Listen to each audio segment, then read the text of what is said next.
Hey, rant time. Because rants apparently do good. Yeah. I don't know if this one will. It's a little behind the game on this topic, but hey, why not? You know, we're passionate. We both like Voltron here. We did flashbacks to our Voltron reviews. Maybe I'll card it if I think of it. So, but yeah. You wanted to rant about this. How did you start? I kind of filmed a rant beforehand and just went off tangent, and I'm like, yeah, let's just... I think we'll have a bit better chemistry if we just talk about it in a more casual discussion format. Exactly. So what are you thinking? So, the fucking whole queerbaiting thing, I'm kind of sick of seeing the voice actors, harassed. Be attacked, yeah. So the main thing is, in case you don't know, the main, idea from people that feel attacked at this they feel like they were hyped up for a gay character. They apparently talked about it at the conventions and blah blah blah. Oh yeah. And then he was just immediately just dead, right? And welcome to the fucking cost of war. Yeah. So I mean, it's hard to say because it depends on if you delved into the writer's room, right? If they were yes, because he's a gay character, we'll kill him, that'd be one thing. But I highly doubt it because you have to walk this fine balance of, do you want to write gay characters as real characters? Exactly. Or do you want to write them as token perfect characters to appease flashes over to the CW verse. So there was a video by someone commenting on the Ruby the Ruby commentary track, right? Right. And if you watch Ruby, it's a Rooster Teeth show where they talked about how they were planning on making a certain character gay, but Pilot boy. Yes, the pilot from the original episode was going to be gay, but they were told not to by not only higher ups at the company but other gay people in their company. They were told not to because he was kind of an evil dude. So we run into this awkward thing where it's okay, so how long do we have to make every gay character this perfect this perfect, happy, nice person before we can start writing them like any other character? Because in my mind, that's actually more discriminatory. If you're saying every gay character has to be perfect and happy and can't have bad intentions, because you should have good gay characters, you should have bad gay characters. But let's dive into that for a second. What the fuck about Ilya?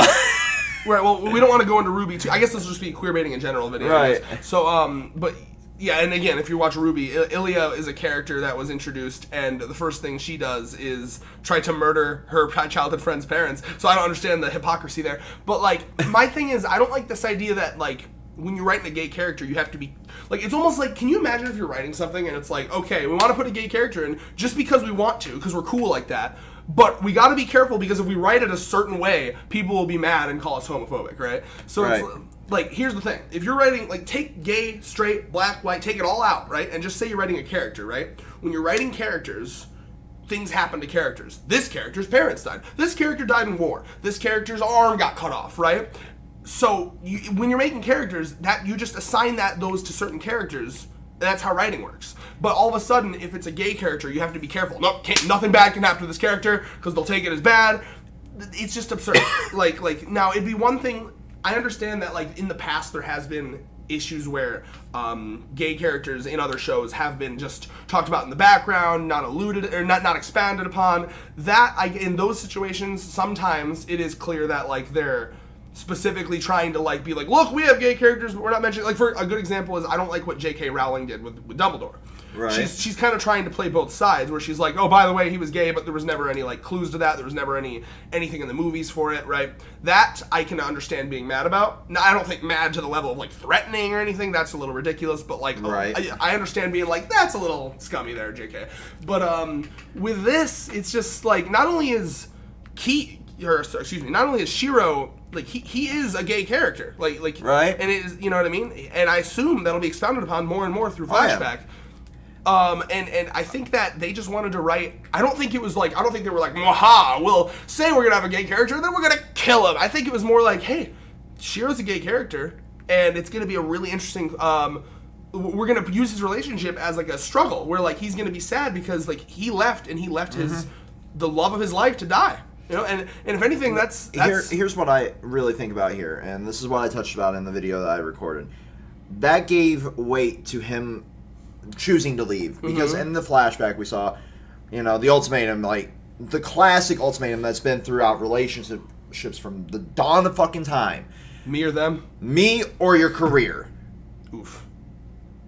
As scummy as that is, Adam threw that up to Shiro, like, it's me or them. You choose now. And Shiro chose to go on the Kerberos mission and die.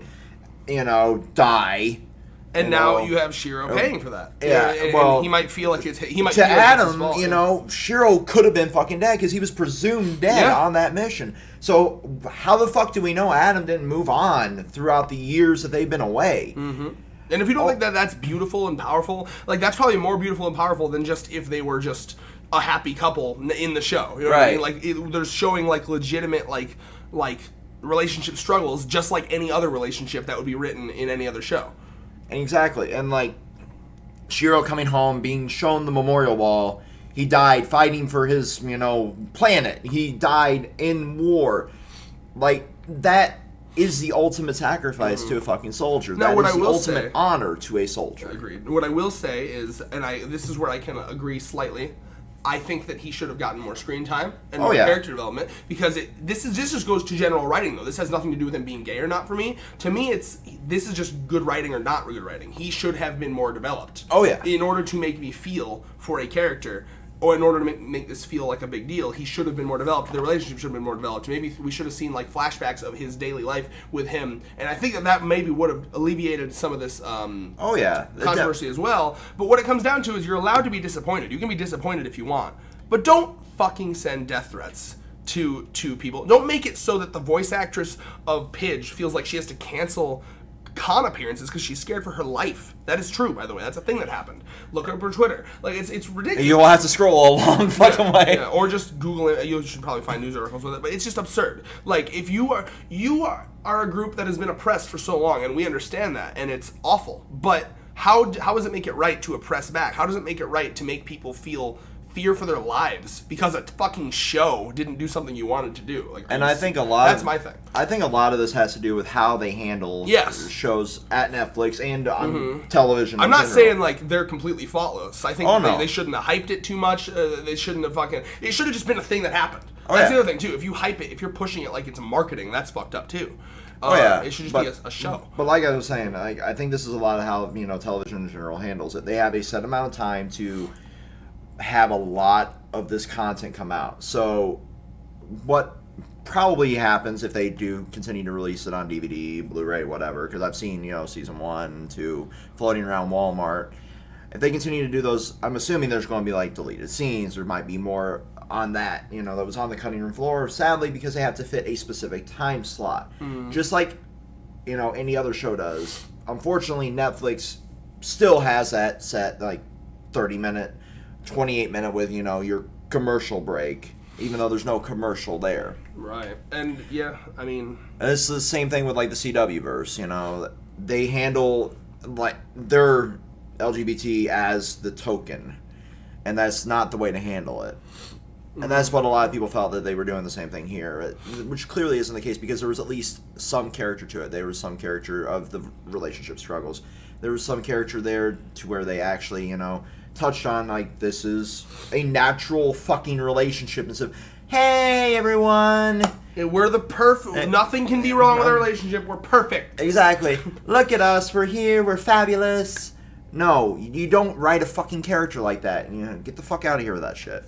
Yeah, and I think we'll end off this video with the elephant in the room here that no one's thinking about. It's fucking Voltron. He could be alive. Like, he could just show up. And, they thought I was died because I fucking Obitoed from Naruto and got like a rock crushed on me, but then I crawled out and I'm fine now. Or I left this transponder location here. Blah, blah, blah, blah, blah, blah.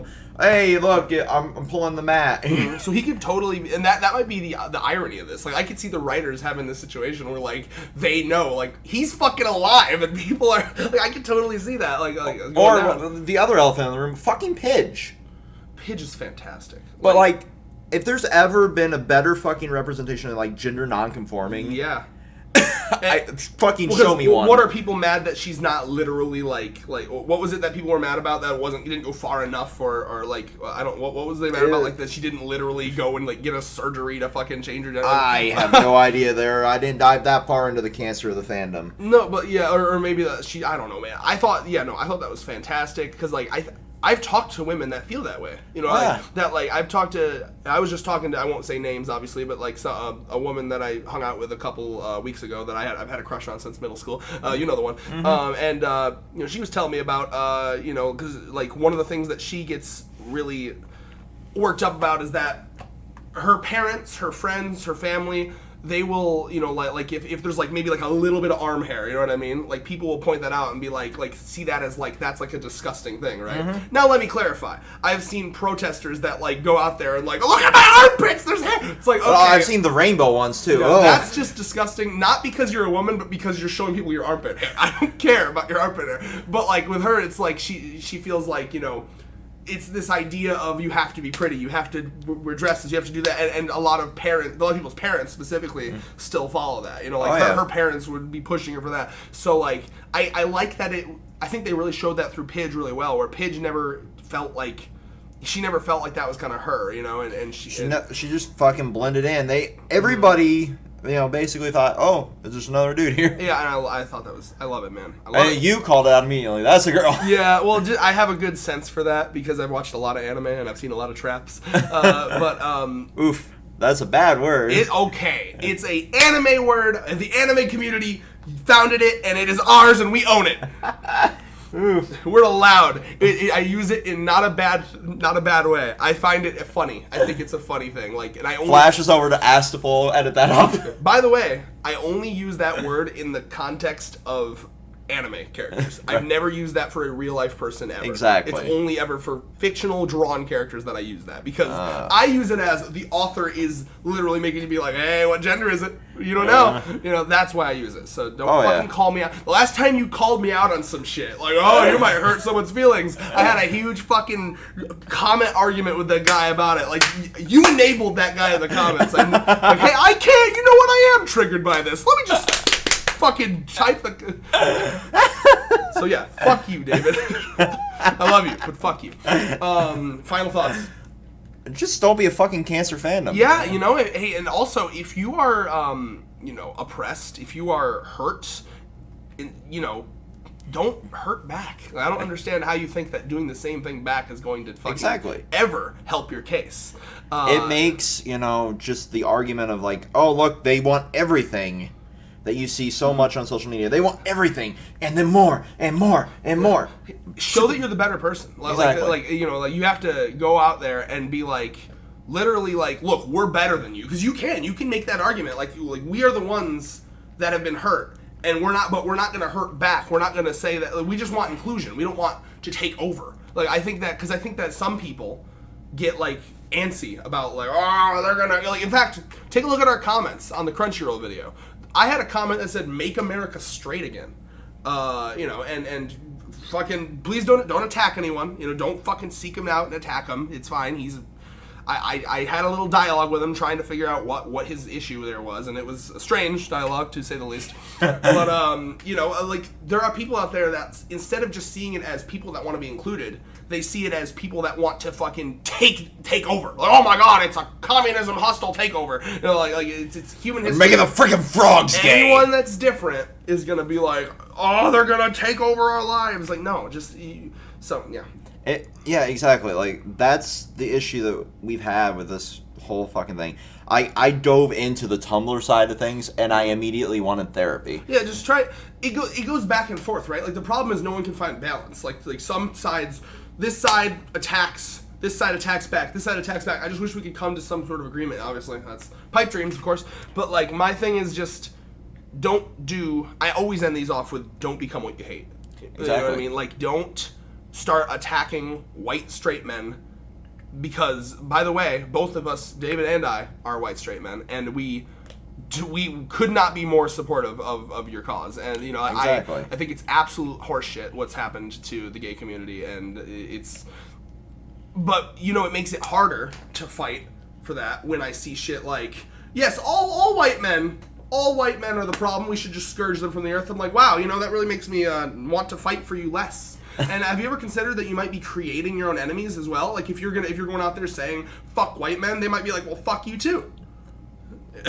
Yeah, just think about these things. You know what I mean? Like, I don't know how this kind of diverged, but point being... The Make America Straight Again comment you brought up. Yes. Mm-hmm. Point being, we're on your side, but, like, don't fucking take things to a radical level. Like, chill. Yes, and stop sending death threats to the fucking best actors. Nothing should be death threats. Again, be disappointed. Be angry, fine. Even fucking write strongly worded tweets, fine. But if it ever goes to... fuck you, you should die in a hole. Oh, wait. Done. One other thing. Mm-hmm. Do you think the fucking voice actors have any goddamn control over this? And that's the funny part, too. You know, the tweets are never directed towards, like, the writers. I mean, maybe there was a couple, but, like, it's almost always the voice actors. Like the Star Wars fandom, like fucking Rose's fucking actors, just like Daisy Ridley, just like fucking, John Boyega, like... bullied off of social media because of the amount of fucking death threats that they got, and they have no fucking control over a fucking script. For real. Anyway. With that, peace.